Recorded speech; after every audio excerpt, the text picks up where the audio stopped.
Les erreurs à ne pas commettre sur les réseaux sociaux. Salut, c'est Caroline Ladouce.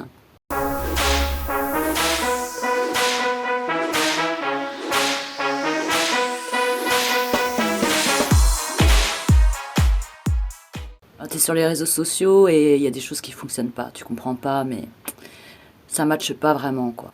T'as envie de résultats, t'es déçu. Peut-être qu'il y a des choses que tu fais que tu ne devrais pas faire. La première grande erreur, c'est souvent le manque de régularité. Poster une fois tous les 2 mois une promo, ça va pas suffire. On parle environ de 2 ou 3 posts par semaine minimum sur tous tes réseaux sociaux. À partir de là, l'algorithme va commencer à travailler avec toi et tu vas pouvoir être visible de plus en plus par ta communauté. En dessous, ton range va descendre, ça va être quelque chose de trop aléatoire et au final, ça va être des posts que tu vas balancer dans le vide. Oui, il y a la régularité, c'est super important, mais il y a aussi l'efficacité et le soin que tu vas donner à tes posts.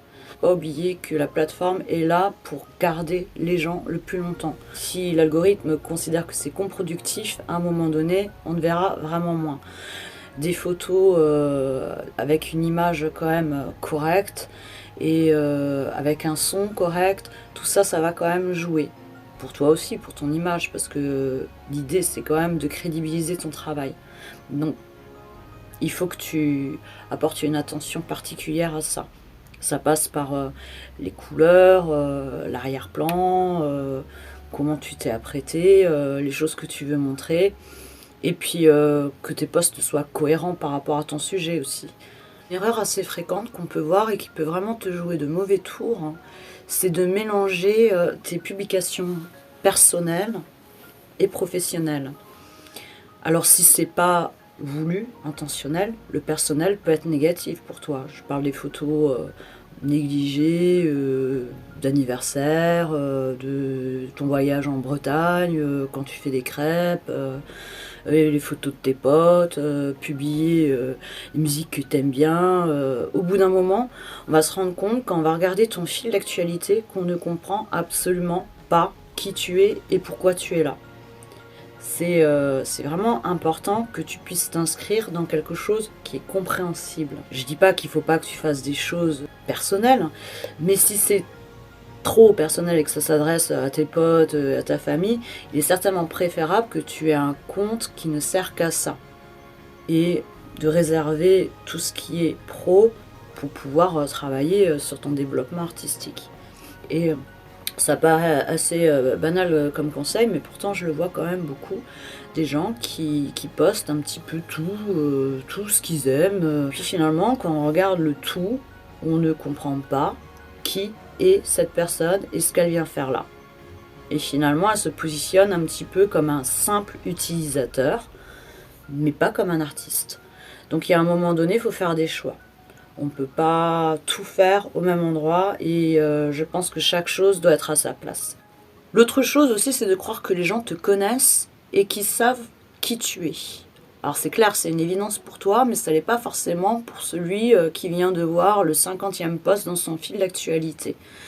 Il faut savoir que si tu ne dis pas exactement qui tu es, ce que tu fais, te présenter, c'est pas en fait si c'est un repost ou si c'est une œuvre originale.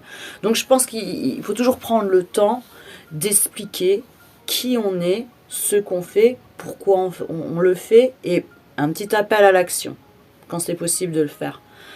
Donc ne pas croire que les gens savent qui vous êtes, ce que vous faites et pourquoi vous êtes là.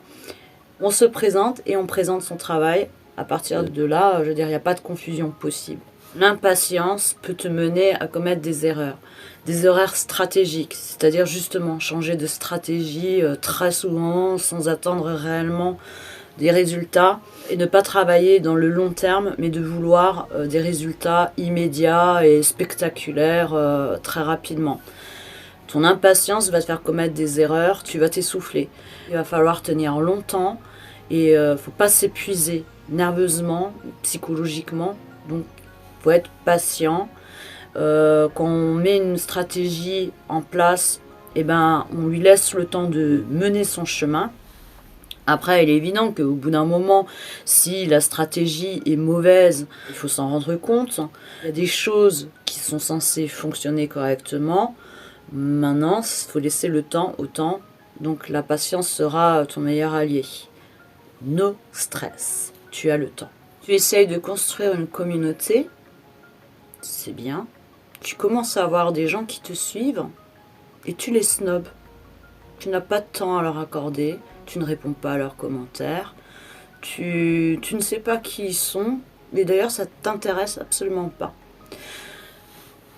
Là, j'exagère, mais il y a quand même pas mal de profils de ce genre-là qui, en fait, pensent que leur temps est plus important que celui de leur communauté. Ça peut pas marcher comme ça. Et à un moment donné, il va falloir que tu prennes le temps d'interagir avec ta communauté, même si c'est des petits likes, des petits j'aime, des choses comme ça. C'est juste lui dire, je suis là, je t'ai vu et ça compte pour moi. C'est faites le b.a.-ba, c'est un peu la logique, la base quoi. Et beaucoup de gens ne le font pas. Ils prennent pas ce temps-là. C'est-à-dire que ils vont poster leur truc et puis ils passent à autre chose. Je sais pas, ils vont aller faire du poney et ils attendent que toute la communauté s'affole et s'extasie sur les publications. Non. Tu essaies de créer une communauté et dans communauté il y a communion, donc ça ne peut pas aller que dans un sens. Il faut que tu communiques avec ta communauté, c'est important. Tu passes plus de temps à scroller qu'à produire du contenu. Puis finalement ce temps tu ne l'utilises pas pour produire. Donc si tu passes plus de temps à scroller que de produire, il y a un problème d'équilibre. Il faut que tu mettes quand même de l'énergie dans ton contenu. Et ça se fait pas tout seul. Pendant que tu scrolles les autres, toi tu fais rien, t'avances pas quoi. Donc il faut que tu avances. Tous les jours, il faut que soit tu es en train de penser à un nouveau post, soit tu es en train de le filmer, soit tu es en train de faire du montage. Tous les jours, en fait, il faut que tu fasses quelque chose qui te fasse avancer. Tu ne peux pas être spectateur de la vie des autres, c'est pas possible. Tu te sens obligé de donner ton avis sur tout et n'importe quoi. Dès qu'il y a un post qui te déplaît, tu fais des commentaires négatifs, tu aimes bien rentrer dans les polémiques, ce genre de choses. Tu aimes faire ça et si tu fais ça, arrête tout de suite. Arrête tout de suite parce que ça va te mener nulle part. Et puis tu vas t'attirer des énergies vraiment pas très fantastiques. Un artiste respectera toujours le travail d'un autre artiste, quel que soit le degré de connaissance, quelle que soit la notoriété, quels que soient les goûts. Un artiste doit respecter les autres artistes. On doit se serrer les coudes. Traite les autres comme tu aimerais qu'ils te traitent. Ça, c'est déjà un bon départ. Voilà, c'est déjà terminé. Je vais reprendre ma vie normale. N'oublie pas de liker là et t'abonner là, je crois, ici. Ouais, cool. Sois créatif. À bientôt. Ciao.